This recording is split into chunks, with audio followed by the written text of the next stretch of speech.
Welcome to our podcast. I'm Iris from the Hair Chapel in Brisbane.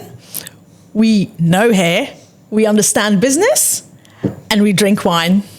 My name's Meg, owner of Era Hair in Brisbane. Also, we're here to have fun. We're here to laugh about the sad truth and reality of running business, running our chaotic lives, and making it all work. Cheers. Cheers. And we're both top bunning. We sure are. We are here for another episode. And today we are talking about solopreneur or a slave to the chair. Love it. Give me the lowdown. Well, we have so many people leaving the industry to go and become solopreneurs and rent a chair. Yeah. Now, not for it, not against it. My opinion is completely neutral on that. So I've been a solopreneur. I've got a salon now, but I think it's a craze that really has taken place, and I think there's a lot of people now after COVID they went into this rent a chair model. And now they've come to a head where they actually realize, and not all of them, definitely not all of them. So there's some really successful people out there, but it wasn't what they thought it would have been. Yeah. When you transitioned from working from someone else to a rent a chair, what differences were noticeable for you? I think the first thing that I noticed was the lack of support. Yeah. So the real lack of support of not having either a complete brand behind me, but also that if I wasn't in the salon, nobody was in the salon. Right. So if I wasn't working, no one was working. And here's the thing, right? And so you go from working within a team to working on your own, and people say it's lonely at the top. Yes. Yeah. That's with a network around you. That's correct. With still working with people as opposed to just working on your own. Yeah. The positive thing is that we have got the industry has changed, right?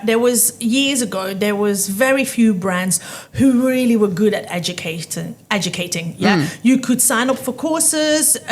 Some of these industry-led brands really did really well with educating. Yeah. But they didn't educate individual people. They educated salons. They gave courses for salons. Yeah. And then now, so you kind of get left to the wayside. Correct. Yeah. Rather now, everybody has become an educator. Everybody is a coach. Everybody can teach. Everybody is sharing. So it's become a lot more easier to stay on top of what you're doing. Yeah. So it is really good to stay on top of the current trends, the current market, but it comes at a price, as these people charge a lot of money. Yeah. So you've got to factor that in your cost. And I think when you are part of a salon and a salon has got a certain budget, and in our case we definitely do, we set a budget aside for education, then you can have somebody who would be super expensive come to the salon, and that gets paid for. Yeah. Rather now, if you want to do some courses with some really amazing hairdressers out there, they're a few $1,000s. Yeah. They're easy, a few $1,000s. A generic course on its own is about $600 a pop. Generic. As generic as they come. If you want to get a good celebrity hairdresser that is really on top of their game, also to aid you that you have got the education from this well-known person, it's going to cost you money. But not only that, if you're going to go on a 2-3 day course, you're going to have to be taken out of the salon. You have no wages. Yeah. You have no money. You're not going to get paid. Yeah. Yeah. That's quite the compromise. Yeah, exactly. If my staff go on a course, guess what? Yeah, life goes on. Yeah. It's, I want them to go to the course. They get paid. If somebody comes to the salon, they're going to be paid. Yeah. So there is a lot of those particular things that you do not necessarily take in consideration. Yeah, yeah. And so was that the biggest thing for you, was the training and just feeling like you didn't have the support like what you did in a salon? Lonely. I felt lonely. So working from home many years ago, I felt very lonely. Yeah. Even though I was chock-a-block. Yeah. I felt like it was a relationship with my clients, but I felt really lonely. Yeah. Yeah. So I think when you there's a difference also working from home and working and renting a chair. Yeah. There is a huge difference in that. If you're working from home, you're not going to have a Christmas party. I've got one of my beautiful ladies that stopped working with us who went on her own, and she's very successful. She's doing really good. She's just done a course with Kane, so she's investing in herself and so on. But when we sent pictures last year about our Christmas party, she's like, oh, it really hit me. That I'm she not missed part of a team anymore. Yeah. And I think somebody put like her face or somebody's face on a picture or whatever. Yeah, or, yeah. So You you were there or something like that. But that is the problem, isn't it? You she sent me a picture of her saying, "This is me at my Christmas party alone at the bar." And it was like that. And but that is reality. You're not part of a team. Yeah.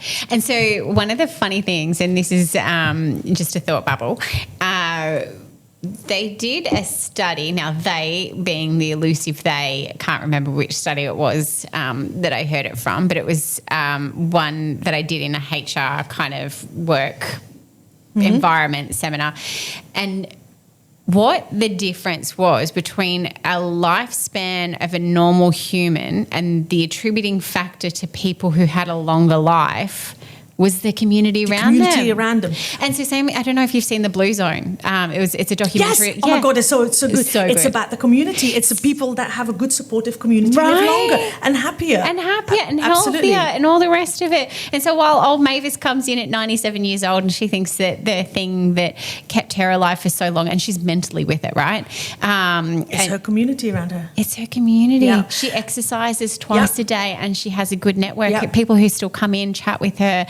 And like, honestly, you would not think this woman is, other than her face, like poor old, I mean, she's not 20, right? And this is it. So if you're going to be a solopreneur working from home, you're going to have to go and look for that community. For the training, the community. You need to become part of something, because not the first year, not the second year, and maybe it's good being home whilst your children are home and so on and so forth. Get it. But eventually it's going to become quite stagnant. Yeah. And there is a lot of people, and you can start seeing it in some of the posts, like, oh, I've been working from home, but I want to go back into the salon. I've seen a few of them too. Yeah, because the people are becoming isolated. Yeah. And no one liked it in COVID. We don't like it in normal time. And it stems from COVID. It came out of COVID because we were already isolated. We couldn't go anywhere. Yeah. So we created this solopreneur environment, but now when we enjoyed it, then it's losing. It had a time and purpose. Absolutely, and it's losing its attraction. Yeah. So there's a lot of salons setting up from home, doing a really good job, but some of them, not all of them, are probably missing that interaction with the hairdressing community, and you have to go and look for it, but you have to pay for it. And then when you do it, go to those courses, you're not getting paid. And then did you ever do a home salon? Did you ever work? I had 2 home salons, one home salon in the UK, and then I had a home salon here as well. But when I was here, I did have a team around me in the home salon. And we always had at least one other person or 2 other people. So it was a little team around me. So it wasn't that bad. Or lonely. But then, having said that, there is a lot of salons who really do the rent-a-chair model really good. Mm-hmm. I don't know if you've seen some of those big... they're big corporations, and you can choose between renting just a chair, you can choose between renting a room, and all those different ways. And they have actually also a front of house. They also have training facilities in there, and they put on training, and then you can buy into that training. Again, you have to pay for it. Nothing is going to be given for free, but you be surrounded still with a little bit of that community. You can still have that almost your cake and eat it kind of scenario. Mm-hmm. So there is different ways, and I think the rent-a-chair module it does keep you in that community a bit more. Yeah. And so for you, from your perspective, you obviously feel personally more aligned to a salon environment. Yeah. I've had, I personally do not want to do rent a chair. Yeah, that wouldn't work for me. And the reason why I don't want to do that is because I'm too much of, I've got my vision and I want my salon to be my vision. Yeah. If you have a rent a chair model, and a lot of salons are doing it because they can't actually run a proper salon, they haven't got systems into place, they don't understand finances, and running a salon is managing people. Well, and quite frankly, it's not their invested interest to care. No. So, and well, unless you, if it's your own salon, you better care. well, right? no, of course you do, but there's no support in it. No, it's not. And if you rent a chair, you can let that go, but you can't control the people then that work into your salon. They're running their salon. Yeah. They're running their business. You cannot dictate. You can have procedures into place of you need to clean up the coffee cups after you, but if she wants to do different styles that you probably don't align with because it doesn't look good on your brand, you can't say anything. Yeah. If she brings in only, if all of a sudden she just starts perming and you hate perming solution, you can't all of a sudden say, oh, but you can't do perming in my salon. Smells. I hate it when someone does a perm on like Saturday afternoon left anymore. and then the door's shut. Oh, we do. No, we don't. The spiral perms are coming back for us. Yeah. Oh, No, I love it. I think it looks so cute. Looks cute, stink. Do you want to run your salon with confidence? Then you have to come to me. I run an 8-week program from booked out boss to fired up salon owner. Go to my website, saloncoachingbiz.com, and you can book a complimentary, no obligation consultation with myself for a business analysis.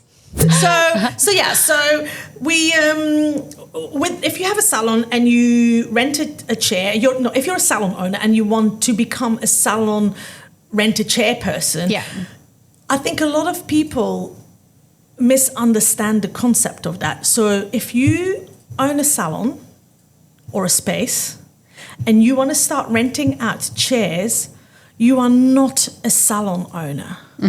You're a landlord. And I think a lot of people want to have a certain amount of control in it, and you're not. You're purely a landlord, and you have to make your contract up with this person as a landlord agreement. And I think a lot of people that rent chairs, and I read it and I'm like thinking, oh my God, how is that even possible? But they, for instance, if they close at Christmas, or the stylist that is renting the chair doesn't come in at Christmas, they give them 3 weeks off. If I go on holiday, I still have to pay my rent to my landlord. He doesn't care if I'm going on holiday. No. Yeah. So they Big deal. Exactly. Not his problem if I close my salon. So I think if you're going to be a salon and you're looking into becoming a rent-a-chair model, you have to make sure that you understand that it's not somebody making you money. It's literally renting out space as a landlord, and they have to pay you every week for the time and the contract that they've signed. You can't just say, oh yeah, she was sick today, so I'm not charging her rent. Because I feel cute today and I don't pay. No. You make sure that you've got 1 month rent in advance, 2 or 3 months rent deposit, and your term is stipulated over a certain 1 year lease, 3-year lease, 5-year lease, whatever the lease is. And if they break that contract, they are up for the money of breaking their contract, because at the end of the day, you've relied on that money. You've given them that position in your salon, that land for lease, and you need to accumulate that money from it. If all of a sudden that person says, I'm not going to do it anymore, then you are up for the costs. So if someone came to you and said, hey, I've been thinking, I want to leave, I want to start doing it on my own, and they said that they wanted to do a rent-a-chair. I would say not in my salon, see you later, bye. Okay. Hell no. No, but if they, what advice would you give someone? What advice would I give? First of all, if you want to start a salon and you want to have a rent-a-chair module, you need to make sure that you check with your landlord first that you are allowed to have a sublet contract in your salon. Yeah. Because you might not have the agreement, or your landlord might not allow you to sublease or sublet your premises. Yeah. And then so if someone wanted to go out on their own then, what would you say to them? I would say, Where do they start? Where do you start? Do your figures. Do your figures. First, show me what you think you're going to earn and what you think you're going to pay. Because one of my girls went and done it, and she was talking about products, and then the first week she did her order and she says, oh my God, I spent thousands. I'm like, yeah, you did. And then you're going to spend thousands next month. Yeah, that's how it goes. And she says, oh my God. I said, and don't forget. And then we had a conversation. I said, she says, I need to make so much money. I said, no, you don't. You need to make more than that, because now if you do make so much a week, you're going to be over the GST threshold. Yeah. So you need to start charging now, because for that, because then all of a sudden you're going to have to add GST, and then you're going to have to be stung with the GST. So do your figures. So a lot of people don't understand figures. We've had this conversation before. You need to, before you go out on your own, you need, and go and rent a chair. Let's say there's anything from, I hear, from $80 to $120 to $160, depending where you're at. So you have to take your rent per day in account. So there goes your first haircut. Yeah, that's already done. None of this would be possible with our amazing sponsors, NAC. And either would great hair. Do you want to be part of a great hair care range, education team, and community? Go to their website, nachair.com.au. So you have to make sure that you also calculate for your holiday. Now, if you were to work full-time in a salon, you've got 4 weeks holiday, and you got about 10 days, now 11, I think, of sick leave. Yeah. If you work full time with super, give or take, if you're on a decent wage, it'll cost your salon owner $2,000. Yeah. By the time you've done your wages, your leave loading, your super, that is. And that's not even counting rent. That's not counting product. That's not counting. That's just what you need to survive. That's 6 weeks that you have to have in the bank. To survive. Yeah. So that is 6 weeks that you have to put away every week before you even start operating. Yeah. Because if you're going on holiday, you still have to pay your expenses. You're still going to have to pay your rent. You might not use your products, but you still have to pay yourself. Yeah. And I think that is where ideally. If you want to so this is where a lot of people fall short, I think. And they see this glamorous, I'm going to be my own boss and I can choose my own hours. Yeah. Which is what, 24 hours a day, 7 days a week? Yes. You get to choose your own stress. So now you have just bought yourself a problem. You bought yourself a job. What are you going to do about it? So you do have to put that money away. So if you were to work in a salon and you're sick, you can go home, or your baby is sick, you can go home, you're going to get paid. It's all, it's all good. You've got a whole team backing you up, looking after your clients. But if you're sick, you have to call your own clients up. You have to move your clients. You all of a sudden don't get any money. If you haven't saved up for sick leave, it's not in that pocket. You don't get it. You don't get it. You still have to pay that rent. So now you're down. So now you have to do an extra haircut tomorrow. So instead of finishing at 5 o'clock, you're going to finish at 6 o'clock because you have to pay the rent from the day before. All because you got sick. All because you got 1 day sick. Yeah. I find it really annoying at the moment, and it's not an accountant problem, because God bless my accountant, she does all right, but I expect more from them, right? At the end of the day, my accountant just needs to make sure that I'm being auditable. Yes, and everything's balanced. Right. What I want from them sometimes is that information, because I said to her, so when I bought my business, what are the things I need to think of? And then most accountants don't know how to run a business. Well, I mean, she's got her own, but it's actually they're limited of how much information they can tell you. Well, not that they can tell you, but they can't tell you how to run your business. But also they don't know every business module. Yeah. And so I say to her, so what are the things I need to think of, right? Which I think is a fairly reasonable question to ask of an accountant. Hey, money. What do I need to think of? And she's like, okay, well, you need to put your 10% away for your GST and your PAYG, make sure you put that away. And have stock. Okay, well, have it's not rocket holiday. science. Yeah. No, Got it. Yeah. And then you need to make sure that you put away your GST once you start making profit and all the rest of it.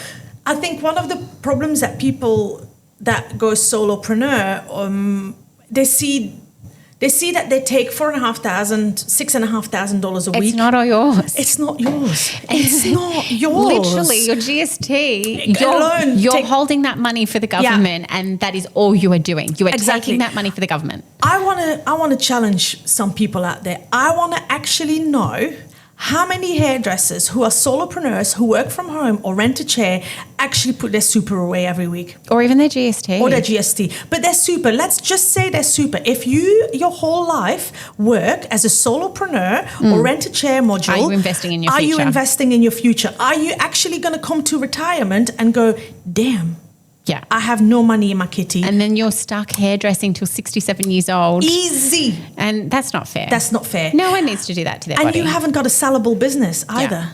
Like, if you at one point, you or myself, at one point come to the decision that we want to sell the business, we have to make sure that we're not in it. Yeah. We have to remove ourselves completely. Make it investable. Make it investable. So somebody who has no knowledge or no hairdressing skills can actually purchase that business. If you are the business, you have not got a sellable business. You've just got a job. Yeah. And you've got a job without benefits. Yeah. Because you're not covered under the award. You're not covered.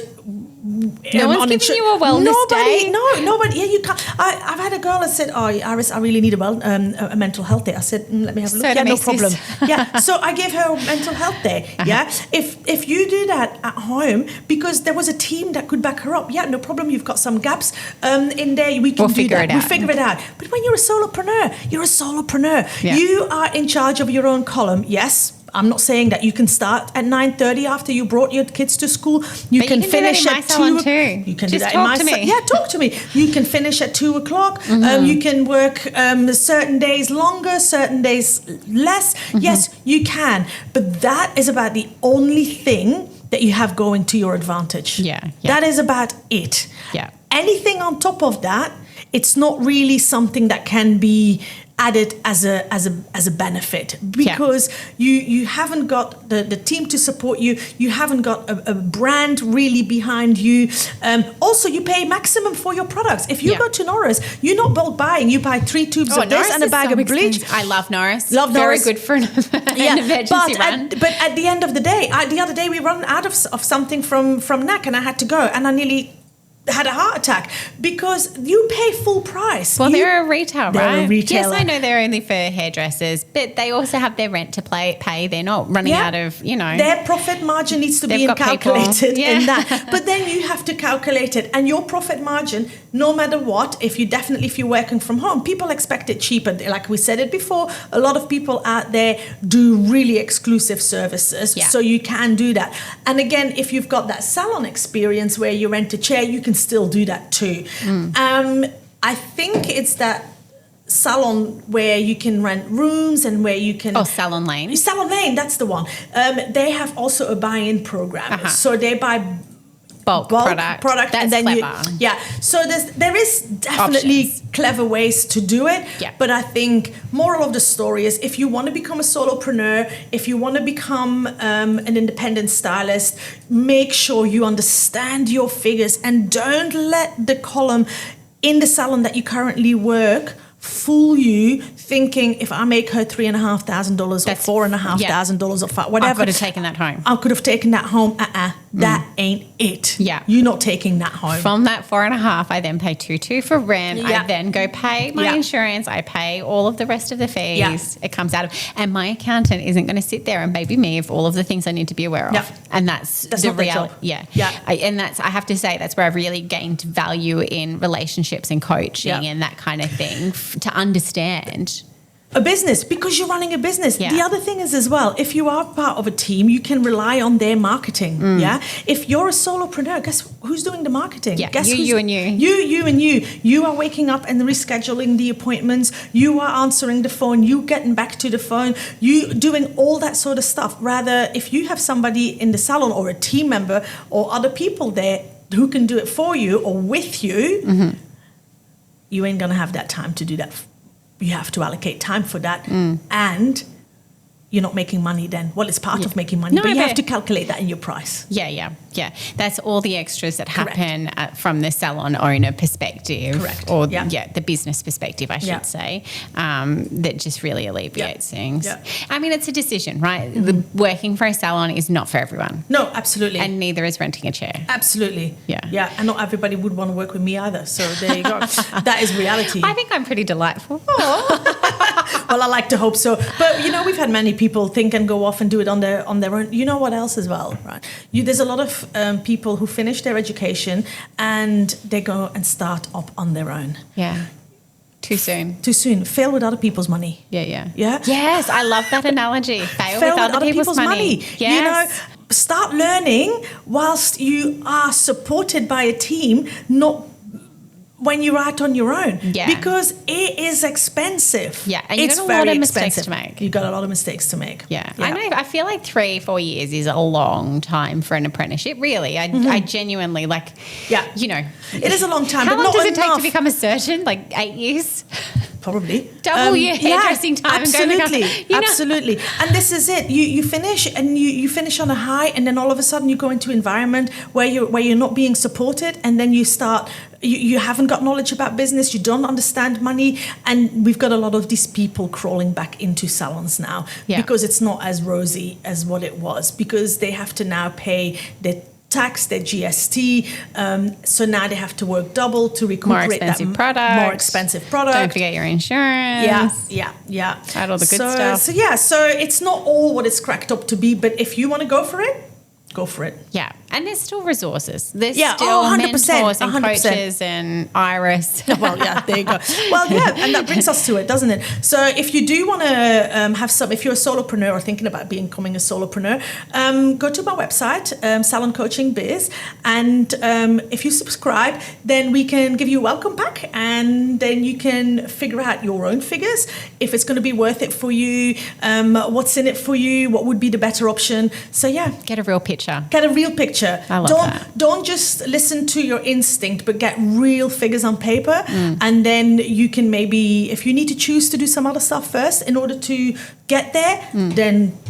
It's so exciting getting into business. It really is. I love it. I love it. You can get carried away as well, but sometimes you can get carried away with the fantasy. Yeah, as opposed to the reality. That's correct. Yes. Because again, if you're that creative behind the chair, does not mean that you're a good business person. Yeah. Because there's a lot of businesses that are very creative that fail. Yeah. Know what we're in for. There you go. Love it. There you go. Another episode. Subscribe to our channel and see you at next episode. Thank you. Cheers. Cheers.